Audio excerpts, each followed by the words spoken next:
পায়ে হেঁটে গণসংযোগে বের হয়েছে, এটা নতুন না। আমি এখানে আসি 18 সাল থেকে, আলহামদুলিল্লাহ।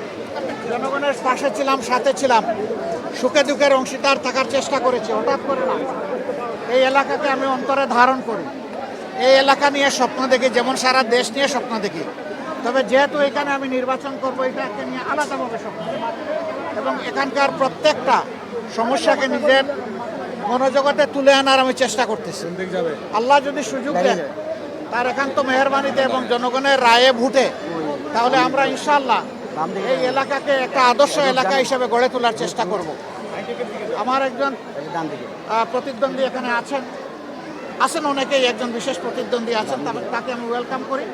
আসেন ময়দানে, আমরা সবাই সবার কথা নিয়ে যাই, সুন্দরভাবে, ভদ্রভাবে, শান্তভাবে, সুশৃঙ্খলভাবে সবাই সবাইকে সম্মান করি এবং যার যার কথা আমরা জনগণের হাতে ছেড়ে দিই।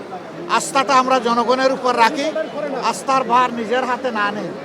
জনগণ যাকে পছন্দ করবে আমরা সবাই মিলে তাকে পছন্দ করব এবং ওয়েলকাম করব ইনশাআল্লাহ।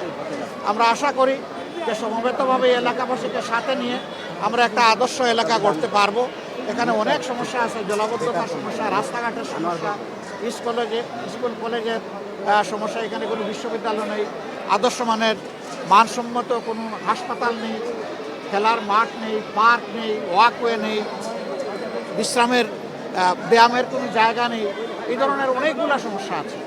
আমরা আলহামদুলিল্লাহ এই এলাকা নিয়ে একটা রূপকল্প আমরা তৈরি করেছি এবং সবাইকে নিয়েই আমরা সমাধান করব। আপনারা দোয়া রাখবেন।